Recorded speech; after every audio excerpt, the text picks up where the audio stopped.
The words hit like a slap, sharp and stinging. Her voice sliced into the hum of the restaurant. My fork froze midair, a piece of steak dangling, as the chatter in nearby tables faded into a dull roar. Vanessa's eyes, usually warm like honey, were cold, glinting with something I couldn't name. Disdain, maybe, or pity. "You're too embarrassing," she repeated, softer now, as if softening the blow made it less cruel.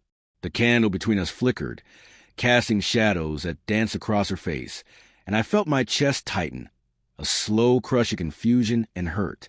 I set the fork down, the clink against the plate louder than it should have been.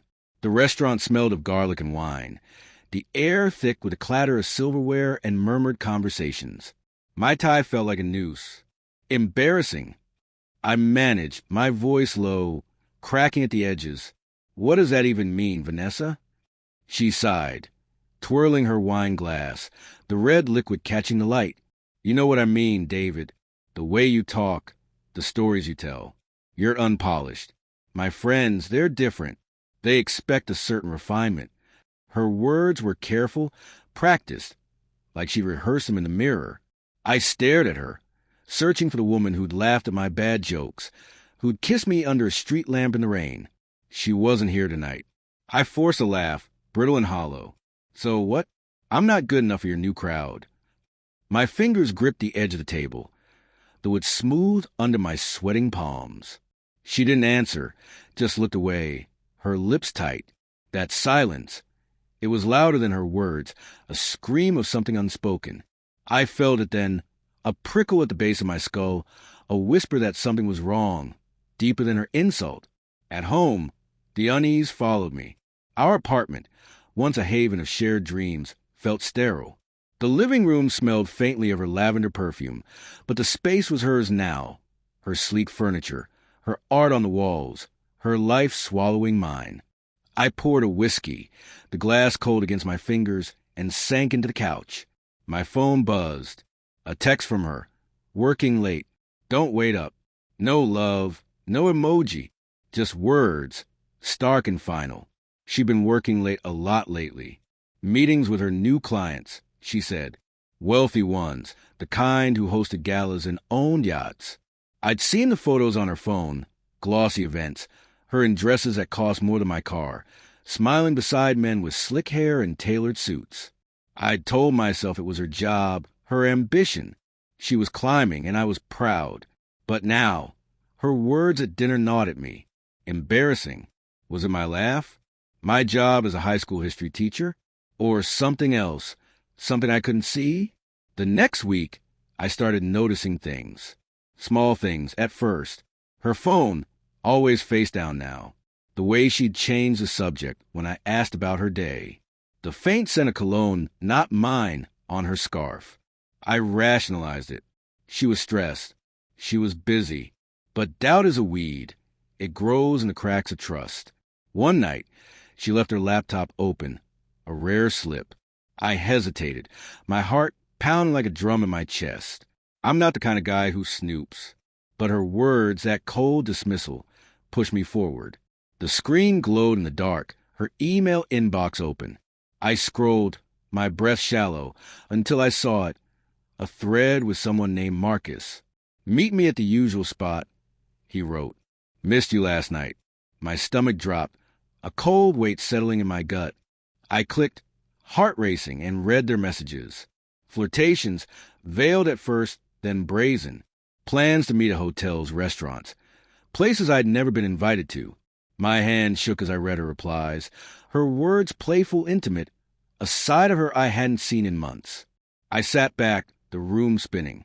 The whiskey burned in my throat, but it couldn't drown the truth. She was cheating. The woman who'd vowed to love me forever was building a life without me. Anger flared, hot and sharp, but beneath it was something worse. Grief, raw and jagged, like a blade in my chest.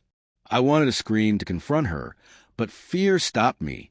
What if she left? What if this was my fault? When she came home, her heels clicking on the hardwood, I was still on the couch. The laptop closed. "You're up late," she said, her voice light, like nothing was wrong. She leaned down to kiss my cheek, but I flinched, her brow furrowed. David, what's wrong? I wanted to explode, to throw the emails in her face, but my voice was calm, too calm. Who's Marcus? Her face froze, just for a second, but it was enough. A crack in her mask. A client, she said, too quickly, her smile tight. Why? You tell me.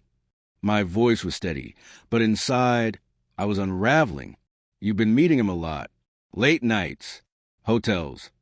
She laughed, a high, nervous sound. You're being paranoid. It's work, David. You know how demanding my job is. But her eyes darted to her laptop, and I saw it. Guilt, flickering like the candle at the restaurant.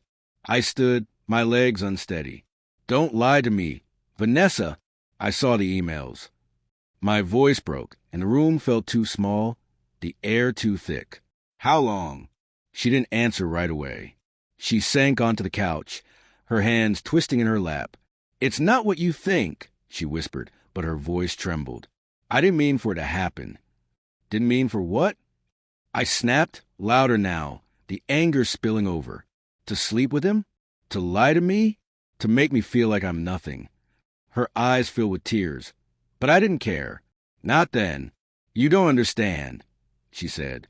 You're always so content. Teaching, grading papers, living this small life.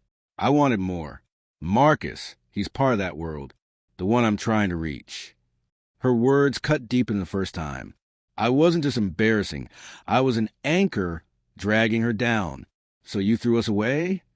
I asked, my voice raw. For what? Money? Status? I still love you, she said, reaching for me, but I stepped back. Her hand fell, and the silence between us was deafening. I walked to the window, the city lights blurring through my tears. I thought of our first date, her laughter, the way she'd held my hand like I was enough. Now I was a shadow in her life, a footnote she was ashamed of. But then a thought hit me, cold and sharp. This wasn't just about Marcus. It was about her ambition, her secrets, her willingness to erase me. I turned to her, my voice steady now. I'm leaving, Vanessa. Not because I'm embarrassing, but because you don't deserve me. Her eyes widened, a gasp escaping her lips. But I didn't stop. You can have your wealthy friends, your Marcus, your big life, but you'll never have me again. I walked out, the door slamming behind me, the sound echoing in my chest. The night air was cold, the streetlights harsh, but for the first time in months, I felt free. Broken, yes, but free. She betrayed me, but I betrayed myself by ignoring the signs, by loving someone who'd stopped loving me. As I walked into the dark, I realized the real twist wasn't her infidelity. It was that I'd been strong enough to walk away.